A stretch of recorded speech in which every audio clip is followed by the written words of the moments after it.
After Dark movement, exploring life, love, and entertainment before and after the advent of social media.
After Dark movement, exploring life, love, and entertainment before and after the advent of social media.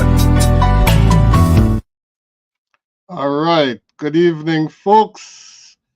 My name is Sunday Nancy. With me is Mr. Delroy Larock, aka Shaka Double.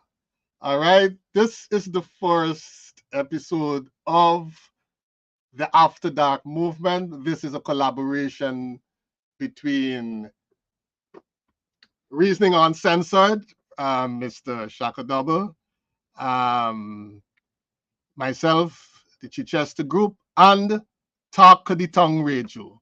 We'd like to thank Talk of the Tongue Radio for giving us the opportunity to stream via their page. All right, and we sure hope that you will enjoy this evening. We're going to be exploring fun and what fun means for a West Indian. Shaka, just give them a few words about Talk of the Tongue, the importance of Talk of the Tongue, and then let's get cracking. Your mic off. Your mic off. All right, the mic is on now. So listen, I've got my first start and experience on Talk of the Tongue Radio, and that was a fun experience. And this is still an extension of musical reasoning. Now it's reasoning uncensored for those that were in tuned to the reason for the transitioning, and progressive movements, but still in the inclusion of Talk of the Tongue family whenever it's necessary. You understand? Because it's African descendants and these things. We can't be talking about the unity and the love and certain things, and then because certain things we're not able to work collectively, even though we have separate entities, right? So collaborating is very, very important. All right. Yeah. And in the coming days, in the coming weeks, we will be doing our utmost best to bring you guys, real solid content. All right. This evening, like I said, we want to discuss the concept of fun and the West Indian. Now, from your experience, Shaka, when a West Indian talk about having fun, we would think comes to mind for a typical West Indian.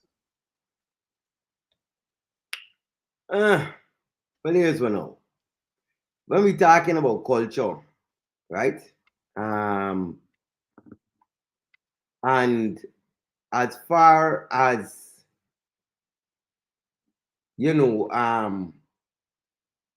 fun, culture determines a lot in terms of what fun is, right? And so in the Caribbean, for example, and y'all got to excuse me because I'm now posting certain things and trying to get the people for coming because Right. Let's give you some time to do that while we pull up a video that shows one way West Indians like fun. We like most other populations, we like to laugh a little. So here is a clip from one of our popular comedians, Mark Fingal out of Barbados. All right, he's going to give you a little something while Shaka continues to. Stop horning. All the men in here that ever horn, don't put a hand for people to see. Just holler, yo-ho.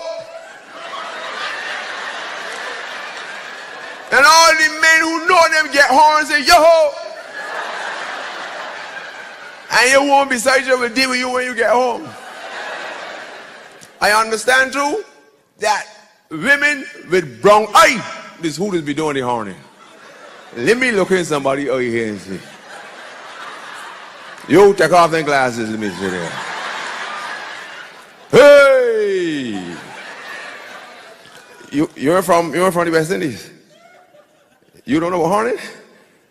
You ain't know. That's the thing, you see, horning is not a problem. It's only when you find out. No, you could be getting horn and be very happy, enjoying yourself, going on. You ain't know nothing, you happy, enjoy your husband, he horning you, but you don't know. Some malicious person go and tell you no, life back up, mash up. You know what I mean? But they say women with brown eye, just be horny the most. And I remember this fella sitting down at the bar and he heard the man discussing it. You know, the man said, yes, a woman with brown eye. And the fella said, wait a minute, I married 6 years and I never look in my wife's eye. And he gulped down the drink and rushed home. And when he get home, the wife sleeping and snoring. And he do so and lift out the eyelid and pull it back and he's brown. And when he said brown, the man on the bed said, you got him.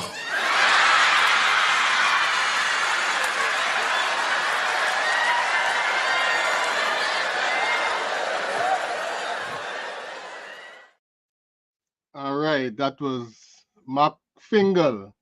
We looking at fun West Indian style. Well, here's what you see why they're pun, right? Uh-huh. So let me tell you something. Because it's reason uncensored. You understand, along with New York City After Dark. So here's what's going on. For example, for many years, because you all know from a certain kind of intellectual dynamic, even if it's fun, erratic, or whatever, right? But for many years, there's been attack. For those who don't know, especially coming from the Caribbean culture. And as musicians, especially, we know this. And this is that ganja, this bring we call the cipher and the love circle around, right? And so one of the things for fun in terms of recreation and social environments, the smoking of ganja is a thing that as people is even just think, say, well, you know, they just see somebody smoking or a group of people smoking. They don't understand, well, there is a culture that's involved in the, because when you go to certain culture, maybe they might drink more alcohol. Maybe they're smoking cigarettes. Maybe they're not doing anything. You understand? Maybe it's a culture that say we abstain from this and that, right? So, but even in growing up in Brooklyn, New York City, the Caribbean massive introduce the ganja culture and going to dance and party, even as, you know, rebel as the American culture is, the Caribbean culture. I remember going to Madison Square Garden, certain places that, you know, stadiums that when certain cultures are in there, there's no ganja smoking. You understand what I'm saying? Right. But when Caribbean people are there, there's a pass because of the history with Bob Marley, Peter Tosh, and it's like a thing when they say this is their culture. When the booking in the event with me, they know, especially coming from the Jamaican culture. You understand what I'm saying? Because I got to say, as a guy, sometimes I find it a hard time over the life for going to party and even for light up ganja. Versus when I go to. But let me play devil's advocate here. All right, go right. On. You know, let me go up in the other side. Well, you know, growing up as you know, as a youth growing up and thing, my understanding is that, you know, I would not have equated ganja to the concept of fun and entertainment. Ganja, from my understanding, you know, for those who used it, yes. It was essentially a sacrament. All right. Something that, you know, people would use for meditation, and then, you know, meditation, relaxation, etc. In some instances, they use it for healing purposes, whether it's, you know, certain types of diseases, certain types of pain. All right. So it was never, you know, my concept is only as I grew old, and then, you know, you started to encounter what we call the casual ganja user. So, you know, educate us on that whole scheme from your own perspective. Yes, well, this is the thing, right? When I even say fun and you see hydrants, because I'm even coming from the perspective of the Rasta. L. Nelson from California, IA. What going on? You understand? Good night, Mr. Nelson. Thanks for checking in. B.S. Reynolds. What going on? Blessed moonlight. Yeah. Right? So, this is what I want you to understand about fun. So, there's levels of fun.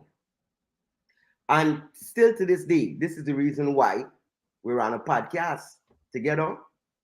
And I was on Talk of the Tongue, and my destiny led me there. Because ganja in the form of fun was considered for the conscious mind, what we use for a gathering. So for me, it was most fun for link up with hydrants that smoke ganja, smoke the herb. And the healing was because in the conversation is happening, the reasoning about things that you're not going to have in a normal atmosphere, about the government and, you know, the African uprising and black man stance, the black woman stance, and, you know, the family stance, and you're having this certain esoteric forbidden conversations of reason. But you notice that here's what, I just only have these conversations where I'm around like spirited and soul people who are born in this ganja. So this is how it's incorporated, because at the same time now, as a musician, as an artist, not every artist is smoke, but as an artist now, when I come around, since I was a teenager, man, respect me for what I deliver and the energy I'm bringing, right? So let me shout out the 90s right now, 95th, especially between Wilmore. You understand what I'm showing you on Church Avenue? You understand what shout out even down to Clarkson, Wilmore and Clarkson, car. It was the whole stretch for Iman coming up. You understand? Shout out to all of the man them putting in the 90s, but we call it 90s in them times, right? And what it was, just as an entertainer, as I come around, I mean no star, but just the culture of ganja within the Caribbean. Man used to be kind of wine here, Shaka go put the mic and do the thing, and they'll say, yo, man, Shaka come around like he herb, like he ganja. So certain man would make sure when I show up that even if I get ganja ready, the man like, yo, man, don't touch though. Yeah. Because for the artists and forgetting about, and they born in too, and some of them might not be. And even the man them who ain't born in would still sponsor the ganja for the artists and for those, because for the environment and what, you know what I'm saying? And the blessed vibration is only when alcohol really is involved that you really get the temperament change. Because remember, said they call alcohol, wines, and spirits. But trust me, if you go to a dance where it's only strictly ganja, people are you know what I'm saying, like liquor is prohibited. It's ganja and juice. Trust me, you know, violence. Right. We gonna have a deeper conversation about that. I got some observations about that. Right, definitely. I want to show Quincy Roberts. One press. Yeah, Quincy, Mr. One Press. Thanks for checking in. All right. Yeah. So, well, my thing in terms of fun has always been music. You know, music of all forms have always driven me, right? And when I think of fun and you know, the West Indian, right, music, whether it's reggae, soca, stuff like that, always come to mind. Folks, you're watching to the After Dark Movement. Thanks for all those who are here. And we're talking about fun from the perspective of the West Indian.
After Dark movement, exploring life, love, and entertainment before and after the advent of social media. Now, as a dad, Shaka, as a dad in this post-social media age, all right, now we had things that we used to do for fun growing up. You know, we had most of it was outdoor games, right? Right. As a dad in this time, what do you recommend that, you know, your kids do for fun, and what do you find yourself doing with them for fun? All right, well, cool. So now what happened is with the question, it takes it out of the context of the Caribbean, right? As now we're talking about fun in general, because my children are born here. So even though I'm a Caribbean descendant, but you're a Caribbean dad.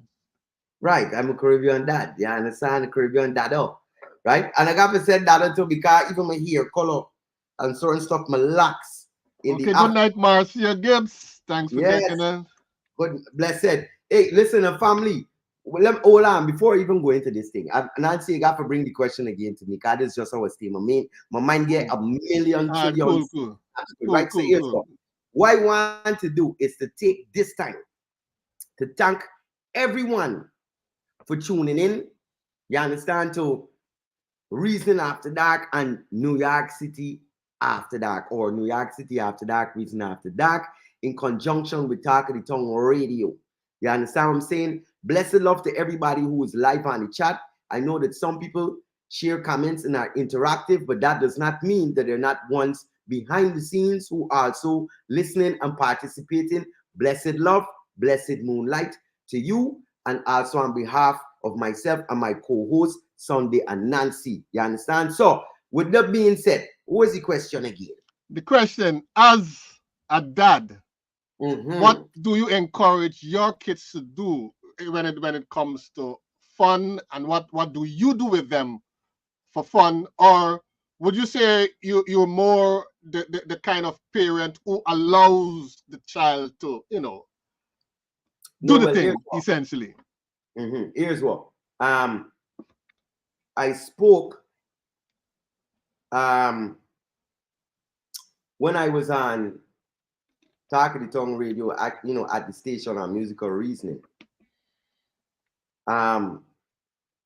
Actually, it was the other day when I played a Omar Johnson clip, and he was talking about, in the studies and the field of psychology and so forth, children is getting in trouble the most between the hours of 3 p.m. and 7 p.m. And we talking about the young adults. God is like I said, children, but the young adults once they pass puberty, once you understand anything, right? This is why the reason is getting in trouble. Because it's supposed to be young adults and a different level. So fun and activity becomes a different thing, especially in the United States of America, when we're talking about geographical location and a differentiation of culture. So talking about Umar Johnson, these time frames, it's very important that even on the weekends, when your children is off from school, that during these time periods, even if you're not active, that you have them involved in some kind of activity that they enjoy, most importantly, right? And so my approach to fun for my children is once foremost for development and protection in these times, and a guidance mechanism and a building of a discipline mechanism. So even though it's fun, because it's sports and you're in, what I'm saying, you're in certain things, but it still has these other attributes that once you apply them, right, then it's done. So to answer the question directly now, as that's the preliminary, being in this country with this culture, basketball, football, things like that, going to school here, I enjoy badminton, I like tennis, and certain other things, and I've introduced those sports to my children also, right? Okay. So even though, like we said, do you just let them do the thing? There's certain levels to stuff, because here's what, I'm not a basketball player like that. I don't play basketball. I could go up on the court and do my little thing if I wanted. It's be natural ability, that's in me, athletic. Once, maybe my hands could move, my foot could move, I could try a thing. So we used to do is just take them to the park and I'm present, and I would shoot around with them if they need to, and go and interact. But then after a while, they knew, well, okay, that is just interacting with you, but these band of them playing basketball for real, and we want to play with them. So even though that's a galan, and now I take in a seat, and them man now, and guess what happened? Even though I am not a basketball, and my sons them are excellent basketball players with potential of whatever, I don't put them type of thing on them, but saying if the destiny says no, I won't be like surprised. But it's not something that I was like put there and I balling and I taking them and but I was there. I created the opportunity, the environment, because I didn't want them to just necessarily be running along the streets at certain hours just doing nothing. Or weekends, you know, if you ain't got the money to afford to put them in a basketball program or a summer program, then no, you become the program. Right. I'm going to play an AI clip shortly, and then we're going to talk about whether our parents really understand the importance of play, you know, based on our own experiences. You know, they really understand how important play and, you know, fun aspects of life is. All right. The concept of fun has its roots in early human history, evolving as social interactions became more complex. Initially, fun emerged from play, which was essential for learning and survival skills. As humans formed communities, fun activities helped strengthen social bonds and alleviate stress, becoming integral to cultural and communal practices. Over time, it developed into diverse forms of entertainment and recreation, adapting to societal changes and technological advancements. In essence, fun as a human concept is the experience of pleasure, joy, and amusement derived from engaging in activities that are enjoyable and entertaining. It serves as a vital aspect of human life, contributing to emotional well-being, social cohesion, and personal fulfillment.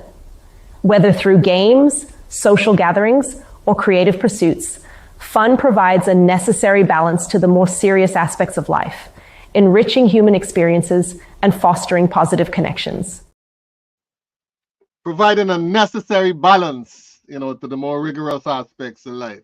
Yeah, the West Indian parent, Shaka Double, growing up, would you say that they understood the importance of play in the process of growth and development, etc.? Well, here's what. Due to the clip that you just played, right?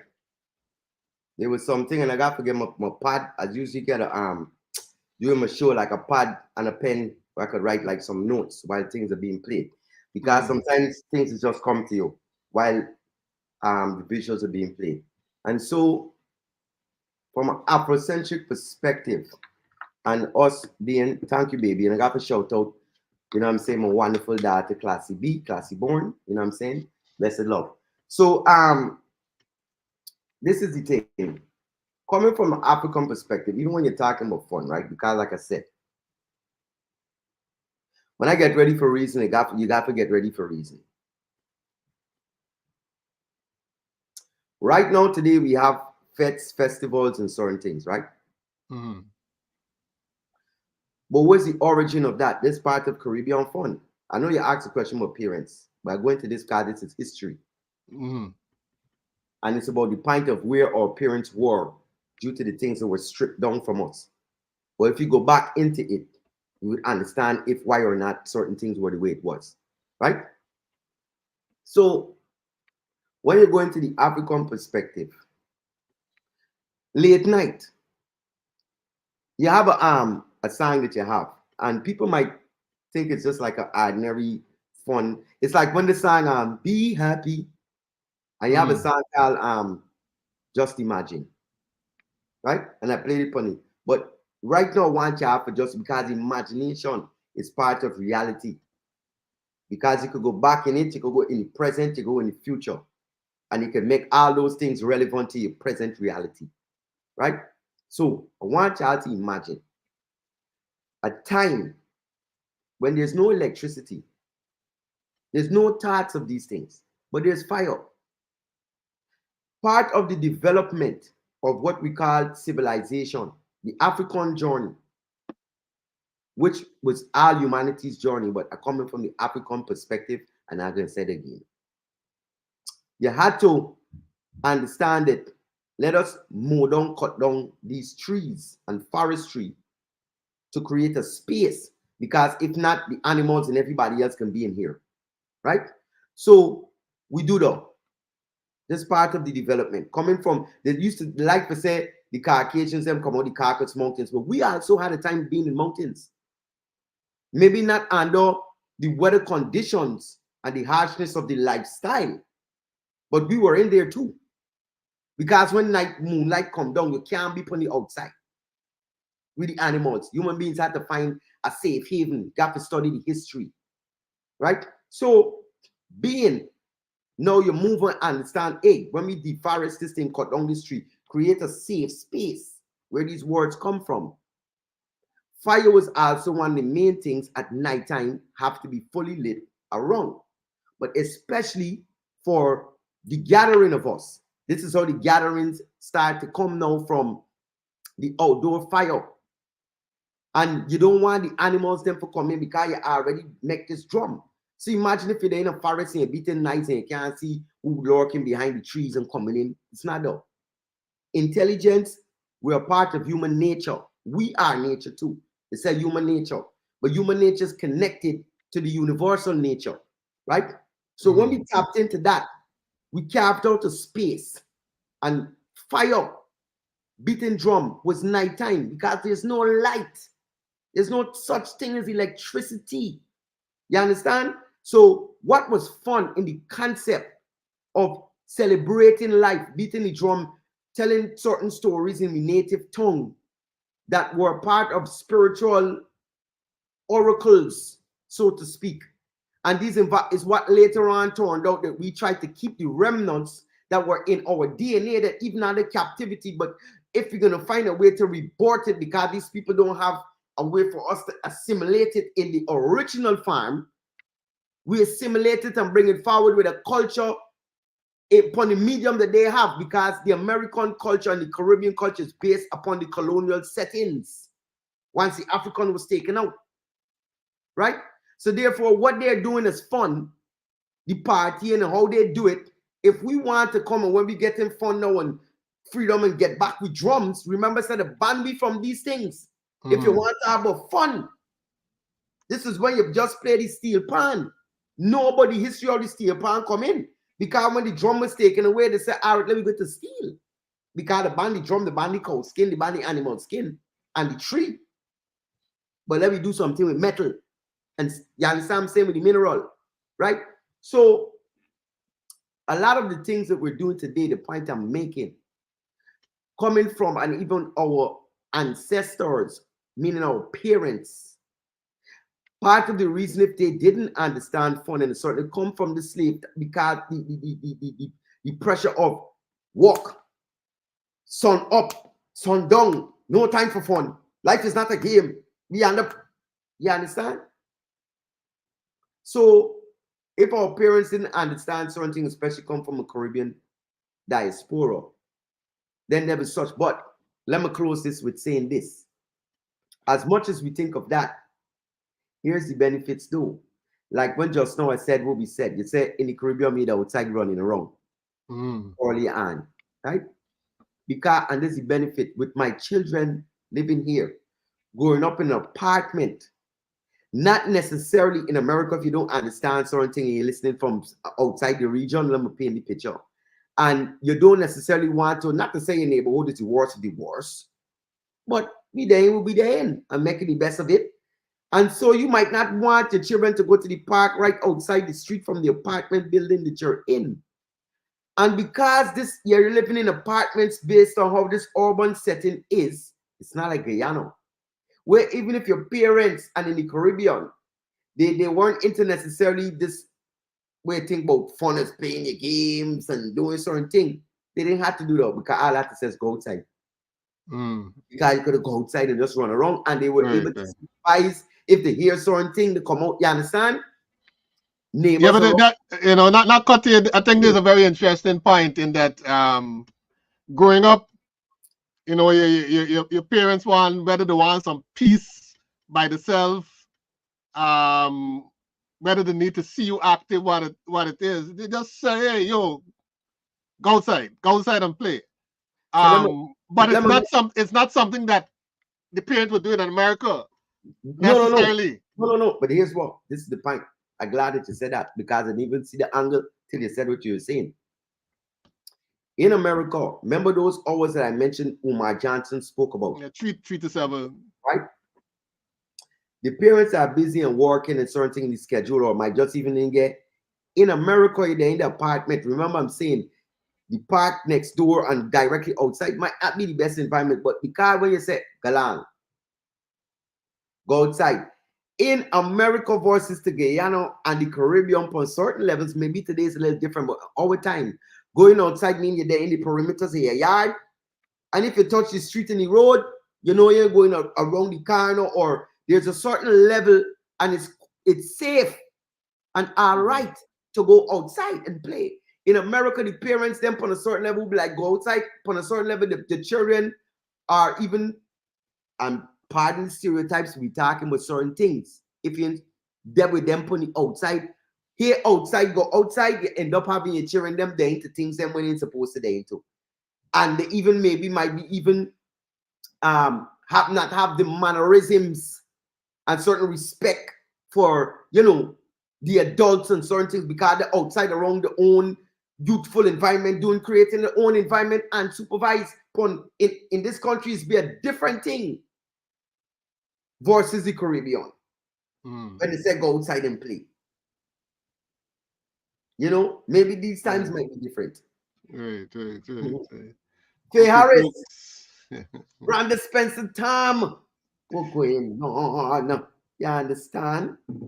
Yes. Right, folks, this is the After Dark movement, a combination of Reasoning Uncensored, Mr. Shaka Double, the Chichester Group, and New York After Dark, along with Talk of the Tongue Radio. A special hi to the Talk of the Tongue.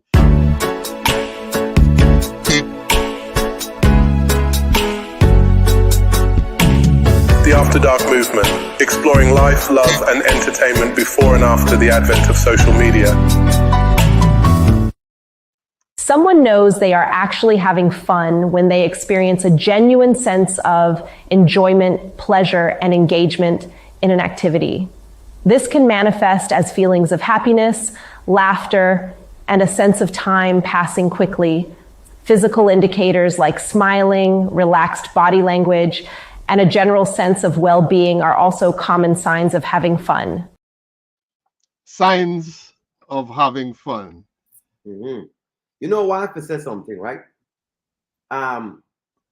For example, watch this direction here. Because I'm watching the commercial, the AI setup, and as I'm looking at the dance in the club setting, something come to me. And what it is, for example, we're talking about fun. As somebody from the Caribbean, like partying and stuff, right? There's certain levels. As a type of person, I don't necessarily like the parties. Yeah, like regular social, right? If there's someone that I know that's having a public social event in love and support for I would show out for those things. But Joseph here, such and such getting a dance, and wherefore I'm not showing up necessarily for that.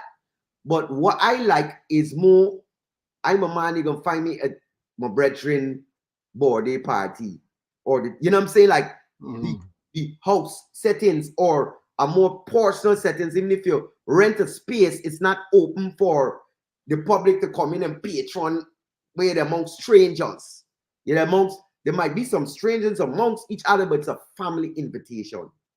So it's a family environment. Me personally, I prefer those kind of environments for fun, right?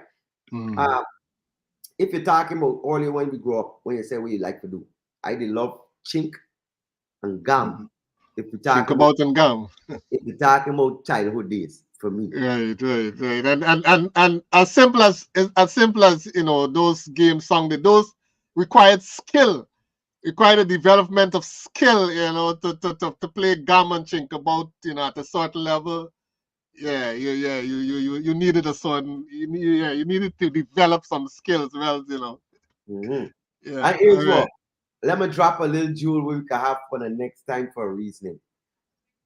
I want to open a conversation about the science behind the games that we were playing, the gum and chink, because it was not simple things. It was games that were taught. There's a mathematical science about geometry. There's a science about warfare. There's a science about reasoning and all that from those games. Like if we were taught the way how we were supposed, what we did was only kept a certain memory. And we said, all right, let me do this as fun. And I'm sure there was a certain time You know, when the revolutionary period was on, when we know it was vital for burn down a plantation and create the revolutions at war, though we understood those games and we used them for the tactics that they were. But once things got level, we kept the remnants of the game practice, but the purpose of it and how we kept the codings and the executions of the science, the part faded out. But hopefully, in the next episode, we touch on that. Yeah. That should be a very interesting conversation, you know. Science. Taking a look from there. Right, All right. One of the things we're gonna do on the After Dark show is to take a song, dissect it, bring it into our lives, bring it into our existence. You know, there's a lot of great music that would have been penned by Caribbean artists. Oftentimes we might listen to it and, you know, smile a little, but not really delving deep into, hey, what is this song really saying? All right. So we're going to be doing that. The first piece we're going to do, we're going to do that tonight. We're going to do a song by Lord Kitchener. Before I go to the song, when it comes to partnerships, as you've looked back at your life, whether it be business partnerships, personal relationships, you know, oftentimes there becomes a conflict when, all right, let's say the two of us came together to do a song. I wrote most of the lyrics and thing and the music, but you came up with the hook that got the song popular, right? How should we divide that in your view? How do we measure value in a situation like that? All right, you came up with just the hook, you know, 2 line or something, but the hook is what made the song popular, right? I put together the words, the music, and how would you approach something like that? All right, so listen. Life is about nature. Human beings are a part of nature, such as everything else. Even the thing that they make, that they say synthetic and fake, it might be fake as the presentation of what it is, but it cannot be denied as part of nature, right? And so when you look at nature, water, fire, air, earth, when you go to certain other cultures, they say metals and they add different things. It might not be 4 elements, 5, 6, wood, etc. Right? All these things are simultaneously functioning together to create a harmonious environment for which we can live. It is the same principle. This is what our ancestors have always been teaching us, especially coming from the Afrocentric principles, those that were taught in Kemet, right? The teachings of the Amun-Ra teachings, which of the Amen-Re, which when you put Re in the word pray, because Re is sun sending out. When you Amen and pray is Amun-Ra, Amun-Re. Right? So when people don't understand how the elements come together and function as one, then they have problems with understanding why you could write this, I could do that, and this and that. How the stream gonna complain to the land? You don't give me enough space so I could be a big enough river. And then the land said, well, I'm to you, and then your brother and your sister is the ocean. So why don't you flow into them then? And then when you're able to meet into them, because it's how we would explain something like that, just coming out from a mind in a freestyle manner. Right. Because you can still able to flow. Every river goes to an ocean. Right. It doesn't matter who play the small part, the big part. Don, welcome aboard. Good Mr. night, Don good J night, Music. fellas. Check, Yes, check, right. check. How's life? Hey, Good, Robert. good, Yeah, man. we were Don, we were just dealing with the question. I'm gonna, one of the things we're gonna be doing on the program is really take apart a song, and what's the meaning behind it. So there's a Kitchener song I'm going to play, and so I posed the question to Shaka Double about partnership. So I asked him, "What's your take? Let's say, the two of us worked on a song together. You came up with the hook. I wrote most of the lyrics, the music, and thing. But you came up with a hook that made the song popular, Yeah. that made the song big. How should that partnership go in your eyes? When you say how should the partnership go in In your eyes, terms of the division, because we know a lot of times people, a lot of times there's argument as to whose work, who put in the most, right? Because the thing is, within the human setup, whoever put in the most supposed to get out the most. So that's where normally the argument comes in. If I put in the most, then I supposed to get out the most. But is that the Afrocentric perspective? I don't know. I just saying in between. Dan answer the question. So well, my concept with that is, okay, so most times, right, it happens two different ways, right? Sometimes a song is birthed from the melody of a hook already, or a chorus. Well, I'm gonna say, yo, I'm feeling this vibe, I want to build on this vibe, and most times the song will start from a chorus, or I would just wake up with a melody on a verse on a topic, and don't have no hook. You understand? I come into the studio many a times that people come in the studio and I build a whole hook for them. You know what I'm saying? But either way, I don't look at it in a matter of who did more or who did what. At the end of the day, right? If we come together to say we about to make a Coca-Cola, right? And Shaka Double bring some ingredients, right? And then I put the ingredients together, and then you come and say, you know what, this thing need a sexy bottle, and you just create the bottle.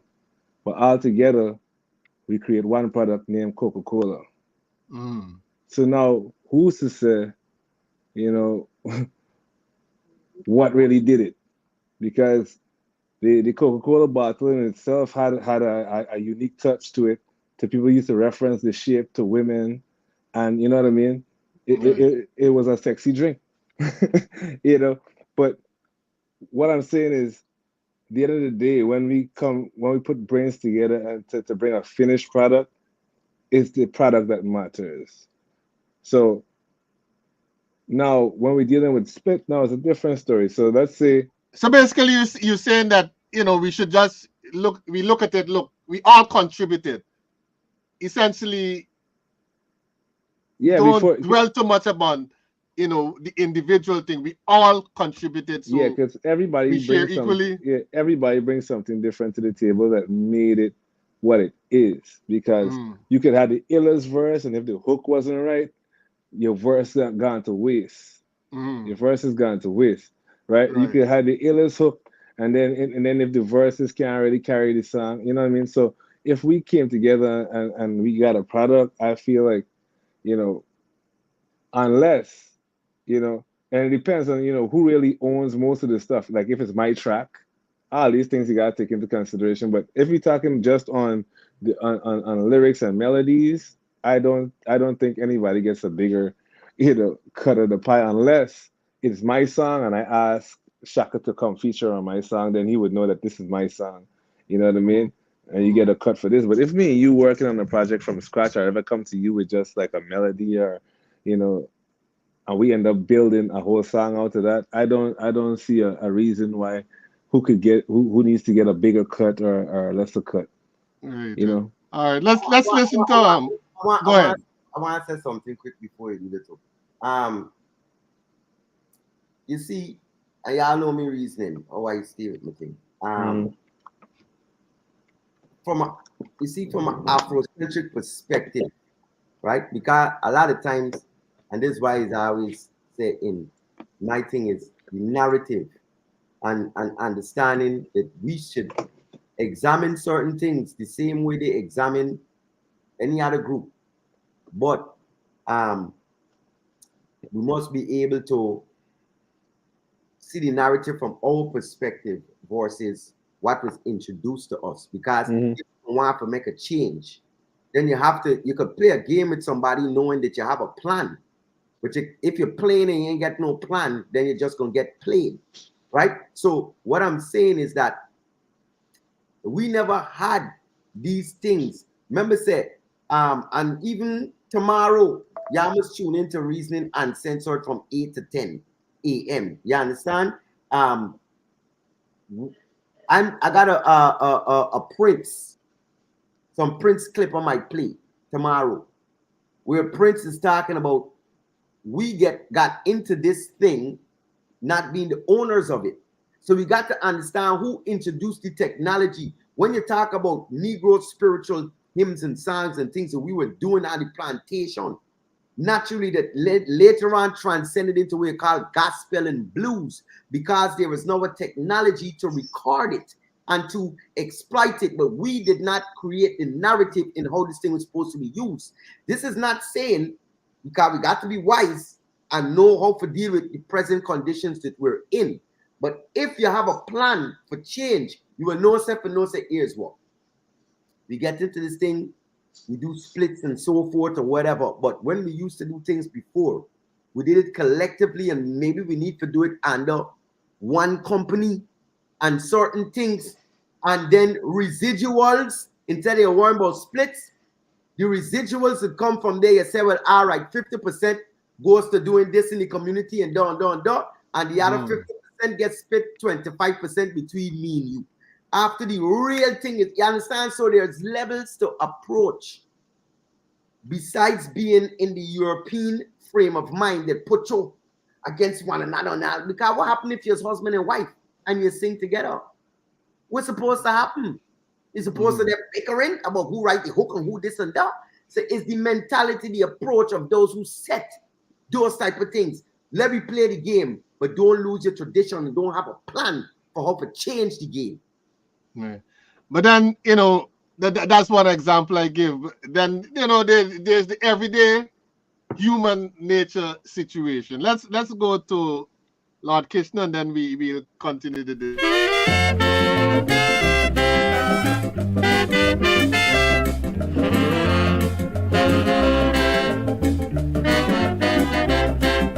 A Bajan and a Trinidadian dying with starvation. The Bajan say, look, Trini, let we make a cook. I put the rice, you going to put the meat. Then we going both have something to eat. But when the pot was nearly to done, the Bajan decide to pull a fast one. He said, Trini, I'm a born Bajan. I don't like to fight. But when come to the occasion, man, a stick for my right. You put in a 12-cent meat bone, you washed on a lice. I going to give you a word of advice. Take your meat out my rice.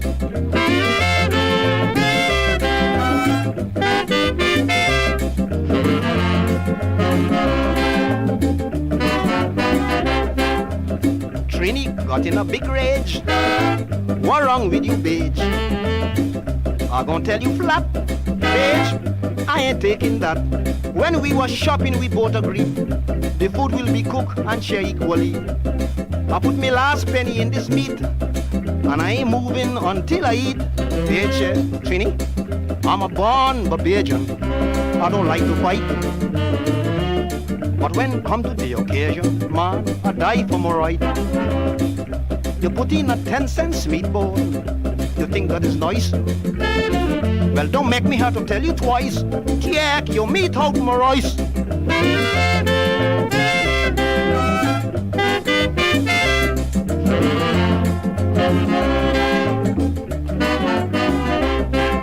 The Bajan then said to Trini, man, don't tell lies on me. I never told you that we going join and cook up into. What I mentioned, I can repeat. I said to lend me a piece of meat. Trini so vexed, he begin to cry. Bitch, in front me eye, you telling a lie. Bitch said, Trini, I'm a born Barbadian. I don't like to fight. But when come to the occasion, man, I die for pride. You put in a 9-cent meat bone, good lord, you want half a slice.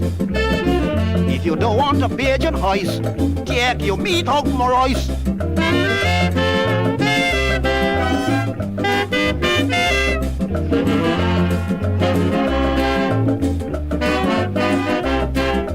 By this time, the pot finish. Trini pick up a dish. The Bajan said, no, no, no, never happen so. If you want little something to eat, man, take a fork and pick out your meat. But if you handle 1 grain of rice, be Christ, I squeeze you throat like a voice. Trini, I'm a born Barbadian. I don't like to fight. But when come to the occasion, man, I die for my right. You put in a 8-cent meat bone, you Trinidadian license. Before I squeeze you like rice, take your meat out my rice.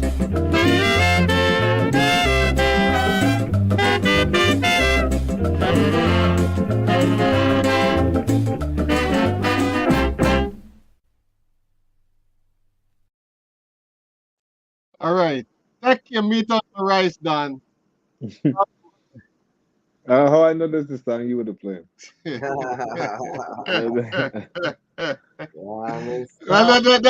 that goes directly to what we've been talking about, you know. I mean, the two men made an initial agreement. Mm-hmm. And, you know, now this is about, just straight about human nature. At the time when both of them, the hungry, you know, the agreement seemed okay. You know, you bring the meat, I get the rice and thing. Right now, when the pot near done, you know, one man done in the meat slave already. Right? You can take your meat. Which is the kind of situation that we could apply to, you know, different types of circumstances. All right. What's your take, Shaku? We're talking about food. Well, in this case, it's food, but the food could symbolize a lot of stuff. But in this case, it's food. All right. Here's what's happening now. I, as a man, I can get controversial right now. I, as a man, you know, I kind of like, it's like a Trump. Well. Yeah, man. God, here are you going with this? Yes, which means, you know, you ask me one question, but I'm going for my own thing. Understand? So, what I dep on is this is right now. Because right now, food and things, all right. But like I said, I impromptu. Right? And yeah, we talking about all them little other things they done, G. We talking about personality. And understand the thing what people trying to figure out, right? So we're talking about fun and Caribbean culture. Let me tell you this, we ain't changes and now we ain't touch fun. The liming of Caribbean men with the brethren and them still coming to America, or whether I still hear the same stories from them in England and Canada. The woman them complain because the Caribbean man still go in these places and set up a culture in environment of fun where they get the sports club and the little thing. And you have it because you got paid domino, you playing the cards, and then they get no, definitely there's a lot to still cover, right? We can't cover everything tonight. No, but what I'm saying, them things that on top shelf. When we talk about keeping the Caribbean, even today. My cousin sent me a clip, right? And there was a guy that was talking to a girl from Puerto Rico, and she was saying she's from the Caribbean, and he was like, "What you this and then and that." And what I'm saying is, even the word Caribbean come from Carib, the natives that talk that is Spanish today. You understand what I'm saying, right? So when you talk about a cultural similarity, when you're going to be in New York, when you go to places like the Bronx, and you start going into Washington Heights and certain places, and you know what I'm saying, The man there on the sidewalk with the dominoes. Same way when you come in the Caribbean community, somewhere they, you know what I'm saying? They're gonna go buy the 6-pack, they're gonna do this and that, and the certain gambling gonna happen. The Caribbean woman and they're quarreling when you come home, and if you went and gamble and lose out your money. But it was fun. And man, them still doing it because there's a major talk. The Caribbean man still coming and try to keep the essence of the things that was fun they used to do. Still going to play. Fun for the men, but misery for the women, is it? You understand? You understand? Because what the woman that used to, go to dancing party. Well, another time we got to talk about healthy fun, healthy fun and fun that, if it, like you say, like you rightly say, a lot of women, the bothered, the worried, the man, first thing, he gonna spend out a lot of the money on the corner. Next thing, he gonna be away from the home, right? Not attending to the wife, not looking after the kids and things. So, plus when you don't lose your money, you can't come home in a good mood. You can't.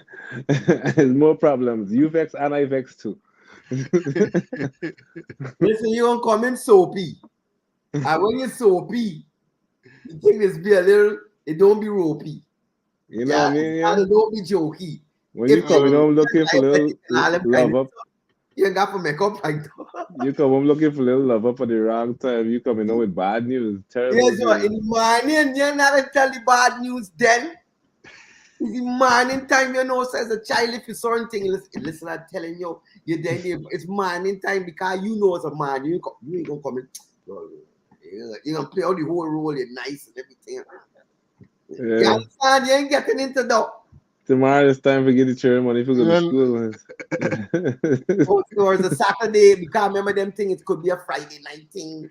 But sometimes you could lose so bad that you can't even stay still. You can't even. But you got to know, man got to know. You understand? Yes, them things. All right, folks, we've come to the end of our hour. Thank you all, for joining us. We'll be back here same time tomorrow. I got to forget 1 more second. Sorry, here's what. Just now. So when we talk about fun and culture, because the sign was about food. So when we know cutters, very important for Caribbean people, right? Cutters, you have something, yeah. And certain thing, right? Or even when you come home, you're gonna want to make sure, even at least if she thinks she can get and I know I drink to get certain thing, they want sauce, certain thing for what I mean. As a dal man, dal is cut me nice. So in the culture of fun, even the food. If the first man is you ever hear anybody says a dal? What the dal? Dal is cutters. Yeah, dal is cutters to me. Nah. He's from number 2. You near kitchen said take your meat out my rice. Well, I see man say, here's a boy, I don't eat no something, boy. I don't want no cow food. I want to cow heel. I want cow tail. I want to cow face. You understand what I'm showing you? I just want peas. I told man. Yeah, with the gyro and everything, and the body nice. Little curry powder and I'm told thing, Good for the brain too. What? So by your cutter is nice. So while I drink them, this one go and buy the sauce and why he drinking it sauce? I get me dal. Yeah, man. Interesting. Yes, dal cutters, man. Learn something every day, right, Dan? Yeah, right. Different folks. Yes. Okay, folks, thank you so much. We will continue our conversation tomorrow evening, 10:30. Thanks again to Nancy. They got to tune in tomorrow morning, 10:30. Right, I'm gonna give you a chance to talk about that. Special thank you to the Talk of the Tongue family, Desmond, aka Porcy, Michael. Thank you guys for allowing us to send this thing through the Talk of the Tongue bridge. Also, Mr. Alistair, behind the scenes guy. Thanks a lot. And let's hear from Reasoning Uncensored. Go ahead, Shaka. Hey, No, I'm just saying reason uncensored, right? Right now, you know, there's a lot of politics and certain stuff going on. I was on Talk of the Tongue Radio, y'all know musical reasoning. That's my foundation. You understand what I'm saying? So the extension of that is reasoning uncensored. Y'all see what's going on. I smoke my ganja, certain thing, and definitely in a certain way, so it's uncensored. All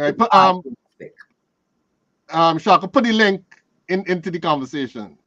Oh, yeah, in the same way you've been putting up comments, put the link into the conversation. Yes, I don't let them know. Positive. But that's it. You know what I mean? Tomorrow, at Monday through Friday, 8 to 10. You know what I'm saying? Yeah. All right.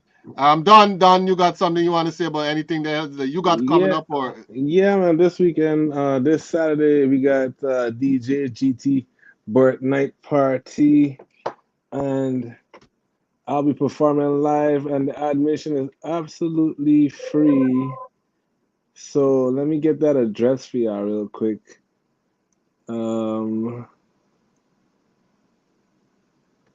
Ocho Rios Seafood Lounge. It is 1810 Flatbush Avenue.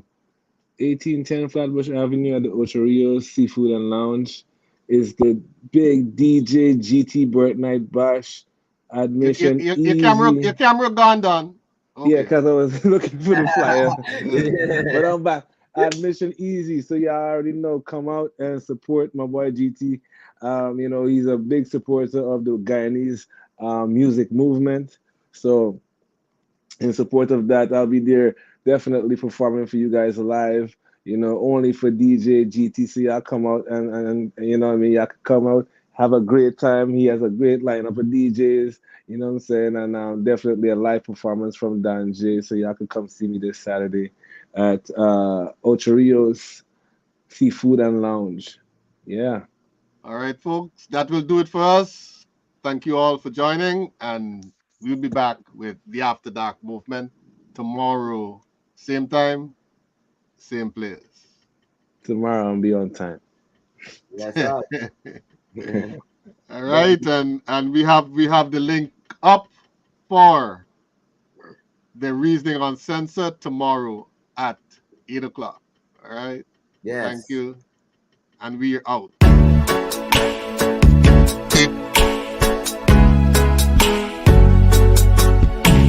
The After Dark movement.